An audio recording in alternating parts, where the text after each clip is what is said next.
Forbes Books presents Sustainable Leadership and Disruptive Growth with David Radlow. Transformation for a new and better world. Here's David.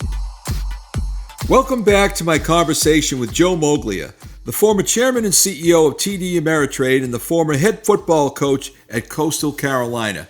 We've been talking about his remarkable career that spans the gridiron to Wall Street and back. Now, Coach, you've obviously held incredibly influential positions in both business and sports. But what do you look for when it comes to your advisors and board members? I think number one, you have to be able to have some skill sets and experience in the areas that we are counting on them to be helpful in. Right, so if we have an advisor that potentially is going to be on our risk committee at TD Ameritrade, well, he or she would need some experience or background in that particular area.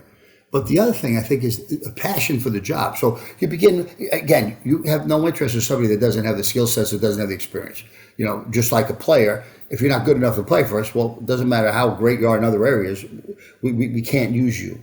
So assuming the person is competent enough, then I think I've got to feel at least that there's a passion there, that they're not just there to get a paycheck or they're not just there to put something on a resume. They're there because they really have a passion for what's going on and they want to have an impact and they want to be able to help us improve. And I think where I come in is that assuming that person has those skill sets and we can check those out, early on, I think you got to be a great listener.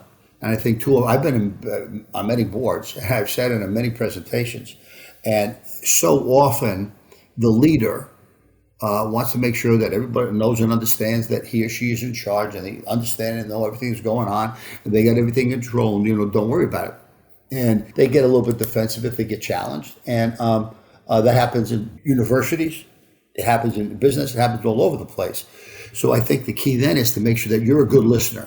You can do a good job of taking input as constructively as possible, giving it thought, and then determining whether or not it's something that you can use or take advantage of, something you can learn from. And you communicate that back to the individual or the group that's giving you that. But that'd be where I begin. Everybody that does these things has experience in that area. So they have skills in that particular area. But how many of them really do it because they really are passionate about it, they really want to be there, and they want to have an impact. They want to do that. That's a difference in somebody being on a board and somebody making a difference who's on the board. I think you're looking for the person that makes the difference. If you take a look at the legal game and intellectual property, you have any advice on dealing with lawyers, legal matters, and comments on individuals being able to sell their images in college in a team sport? Yeah, well, first in terms of advice, as far as if I'm in the business world and I have lawyers, I have attorneys, well, I've got them for a reason. And I think what happens is some people let the lawyers and advisors really guide them. So there are going to be things that they would do or should do to maximize their potential, but they don't do because legal or compliance or somebody's nervous about it. Now, legal's not running the firm. I am. So legal's got to tell me if I'm going to do something wrong or making mistakes, but I'm the one who's got to make a business decision. And I think people that think that like that have a competitive advantage over people that don't think that way. Again, never cheat, never cross the line. But you got to be aggressive and you got to push the envelope. And your ego can't get in the way because you got to understand when you're wrong and you got to understand why you're wrong and then adapt and adjust or change. All right, so with regard to the NIL thing, this one's I'm very, very passionate about, and I've been writing about and I've been talking about. NIL is significant in terms of money, and it is based off of the TV revenues that come into the Power 5 schools by conference. So there are 5 Power 5 conferences. I would say that the typical school, no matter, it could be Rutgers or Ohio State, in the Big Ten, they'll get the same amount of money. Probably this year got around $70 million just for football, one check. Now, to put that in perspective, we're a group of 5 school at the FBS, Coastal Carolina. We have 17 sports and our entire athletic budget is $35 million. So Rutgers gets $70 million just for football, for television revenues. So that prompted this interest in, well, you guys getting all this money, then we're supposed to get part of that. That's been going on for years. And when they finally announced it, I found this to be the most significant thing to happen in the history of college sports. The NCAA was nowhere to be found. I find that mind-boggling from a business perspective. Every one of those people would be fired immediately. And if the board didn't fire them immediately, the shareholders should fire the board. So the NCAA wasn't around. And then to make matters worse, there was a transfer rule that normally if you go from one school to another school, you have to sit out a year. They eliminated that rule. So now kids can make a lot of money. There are almost, even though they say there are minimum guidelines, or no guidelines that really, really work and make sense. There are no contracts. So, and there's a tremendous amount of money involved. So I bet you today there are at least 35 or 40 players making over $1 million a year in college sports. Most of that's football. I bet you in 3 years, I think you're going to have 125 guys making $1 million or more, and you're going to have another 10 to 15 making between 5 and 10 million. Now, this is college athletics. These are 20-year-old kids. There are no contracts. If you go to the NFL, a player's got a contract. If you got a 5-year contract, it's a 5-year deal. That's it. So there is none of that. There's none of that in college. So an individual, in effect, can put himself, we call it a portal, where you put your name up and say, I'm potentially available to go somewhere else. And again, I could go right away because there's no transfer rules. So I could play immediately if I go someplace else. So if you're a Power 5 school that needs a wide receiver, needs a quarterback, you can get him an NIL deal that is big enough to be able to attract him. But if he's a good kid and he's in competition, someone else can come up with a bigger NIL deal. So to go through a simple example, I'm a good player. I'm a wide receiver. Ohio State really is interested in me. They tell me, by the way, we think we have an NIL deal for you for $500,000. Then UCLA comes in and says, well, by the way, I think I got an opportunity with Ohio State, $500,000. They come in with $750,000 number. So in effect, every college athlete today is available, in effect, as a free agent every day. Is that what we want in college athletics? I have no problem with the players getting paid. I have no problem with the coaches getting paid. But I have an incredible problem with the way it's being run as a business. So far, college athletics, the leadership of college athletics hasn't done anything. Now, they're working hard on it, and they're thinking about it, but it's like college athletics is a big cargo ship. And, they're big, and it's strong, and it's beautiful, but it's powerful, but it's competing against 20 Coast Guard cutters that are already 15 months ahead of them. And college athletics are probably not even going to come up with suggestions till September, October. That 18 months behind somebody that moves like lightning fast. So they got to recognize there's a much greater sense of urgency here than they are acting like. They're not running it like a business. They should break away from the NCAA altogether, and they need to bring in an executive team that they hire that has the skill sets, that really understands what they need to do and has the best interest of college sports at heart, and will make those decisions. And then everybody abides by those decisions.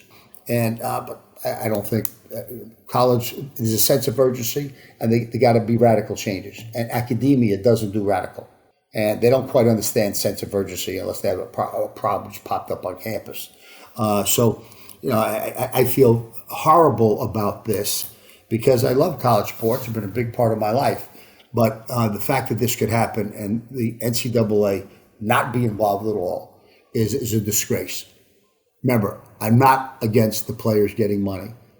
I'm against the fact that the leadership was not there to provide the leadership, to provide structure, to provide guidelines, to provide principles, anything. None of that happened.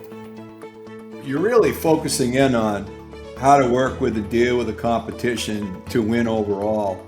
You're pointing to some of the NCAA rules of the game versus the financial services industry, for example. Would you mind just taking that a little further and saying that how you'd work within the financial services industry to deal with, I'm not saying a similar problem, but you can pick the issue and saying how it would be better executed? Okay, in financial services, that's a sector within the business world. Right, it's one group within business, but it's a business, Dave. Right, and because it's a business, that business could never allow something like this to take place without any guidance or structure or base or foundation. They could not possibly. The NFL couldn't run itself at all if they're doing what colleges are doing now.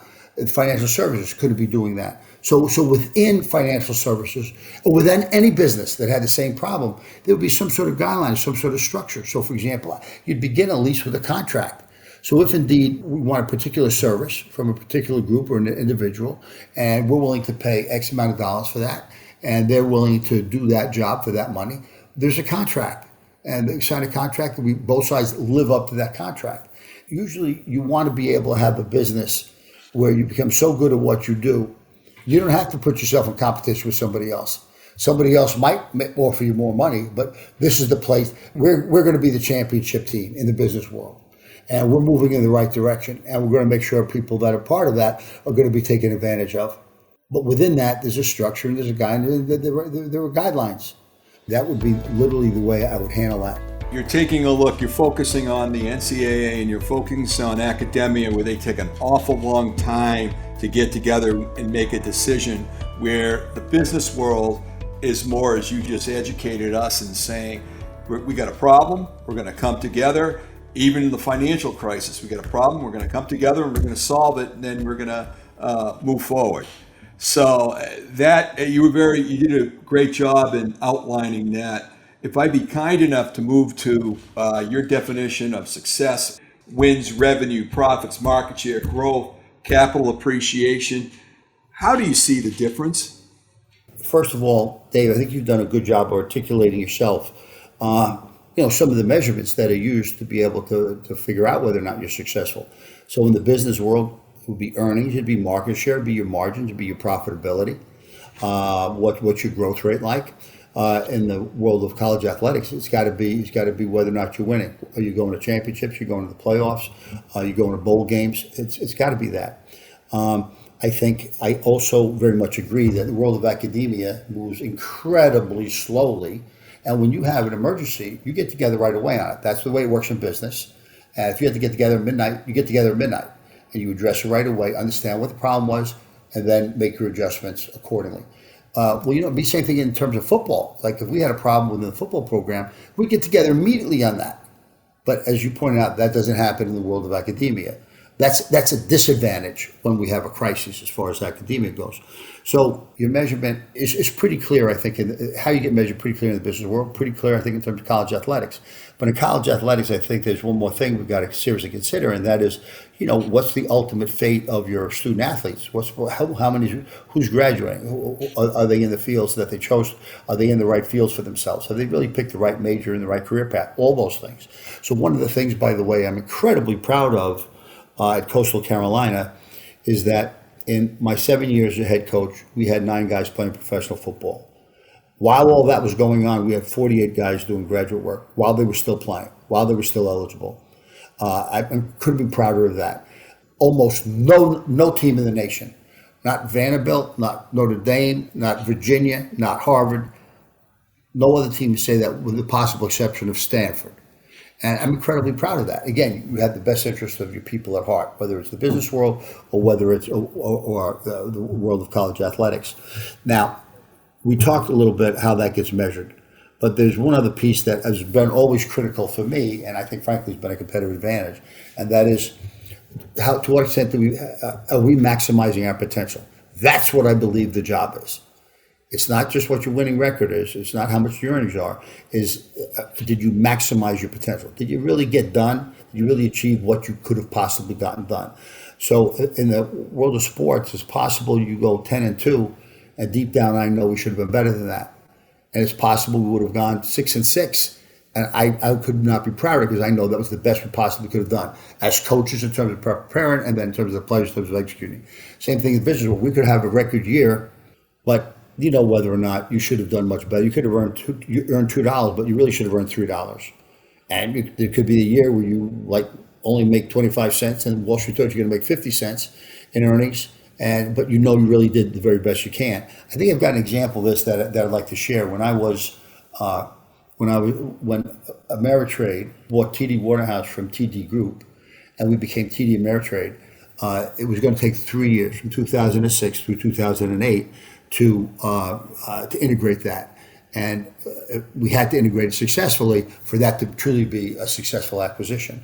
And I made sure that our board supported how my executive team was going to get paid based on our progress. Well, first overall as a firm, but also how we're doing on the integration. And each year we're having record years and everything's going well.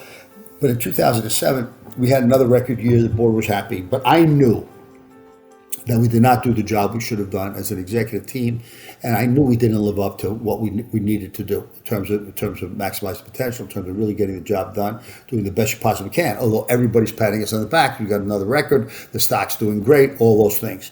And I remember telling my team I was going to do this, and I went to the board and I said, I want to exercise negative discretion on all my executive team's bonuses.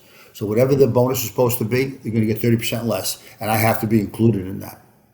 So that, I think, is really a pretty good example of my measurement of success is whether or not I truly believe deep down that my group and my organization did what they were capable of doing, and we maximized that potential. At the end of the day, that's the way I measure myself, and that's the way I measure the organizations or institutions that I'm part of. I have to ask the other on success is also this failure. You can call it excuses, losing, injuries, people turnover, cash burns that's not really incremental, acceptable. Do you have any comments on that side? Well, remember the philosophy we have. It's BAM. Now remember, BAM is not sexist. Be a man. It's not sexist. It's a leadership acronym. So there are no excuses there, period. No excuses. We go to football as an example. I think it was 2014. We had a good team. We were ranked 7th in the country at the FCS level. We're going to the playoffs. We're good. We're playing Montana. Montana's 4th in the country. They're good.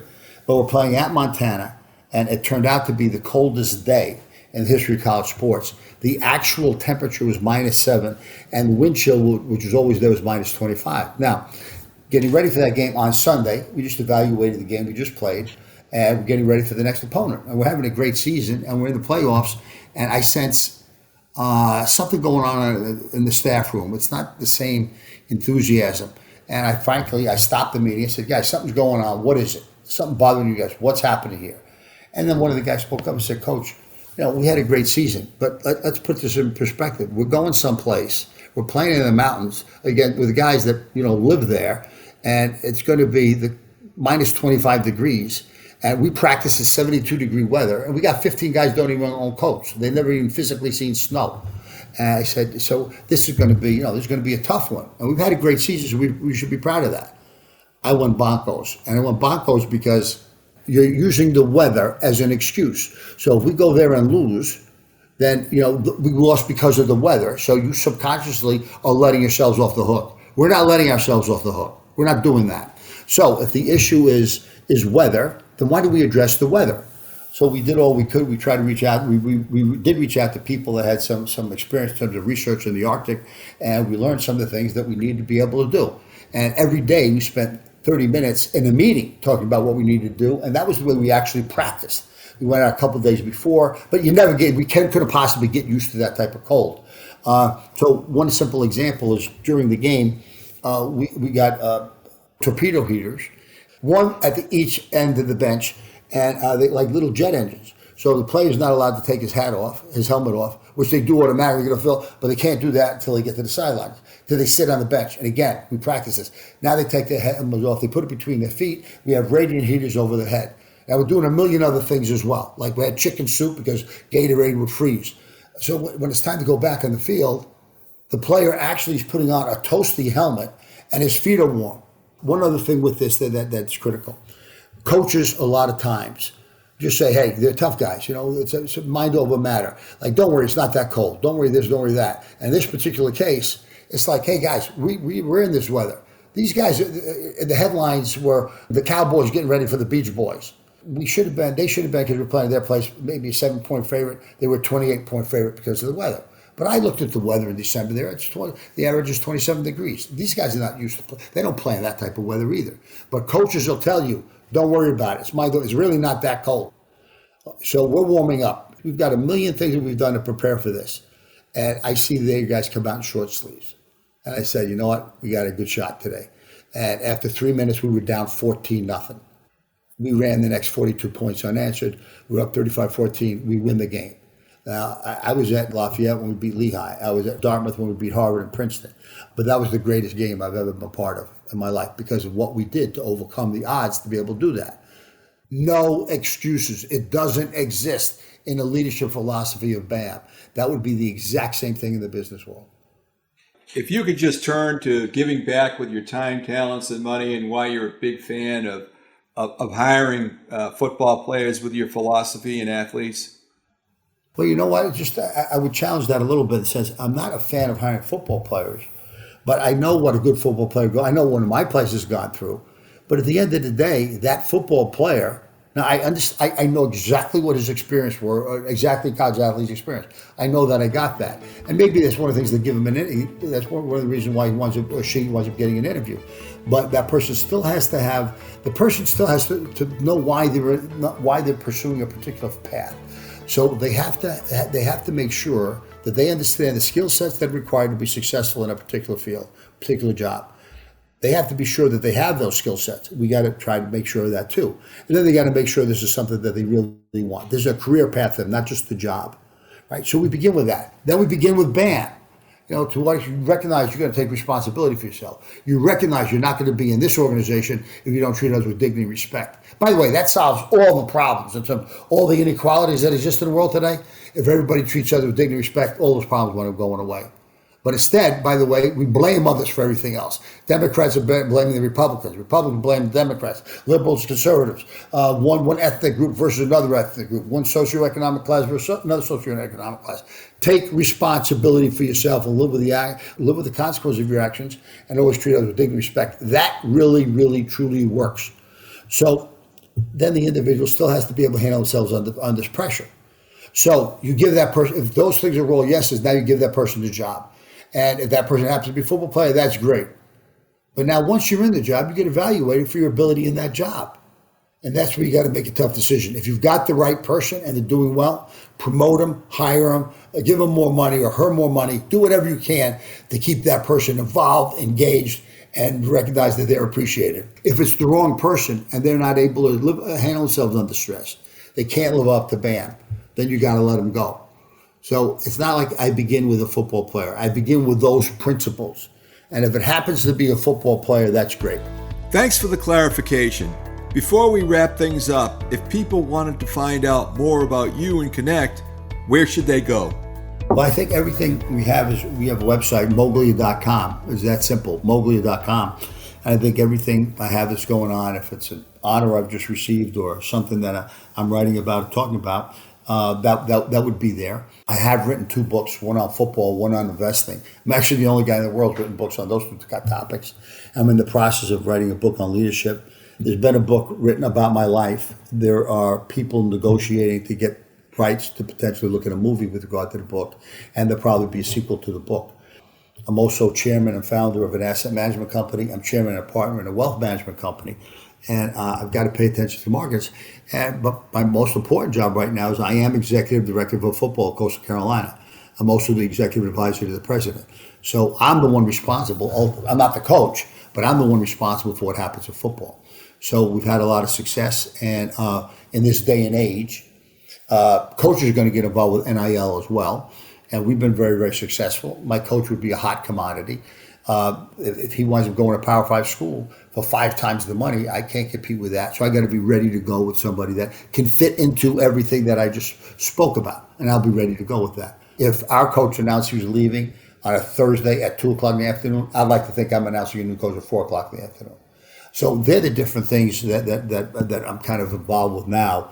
And Moglia.com is the website, but I'm not difficult to contact. Thank you, Coach. However, we are not going to let you go, Coach, without recognizing the blockbuster undisclosed gift to Coastal Carolina for a new men's and women's athletic and academic center to be named the Joe Moglia Center. It was a true honor to have you on this podcast, even if you were a bit humble on the size of the gift. Thank you. To connect with David, go to davidradlow.com.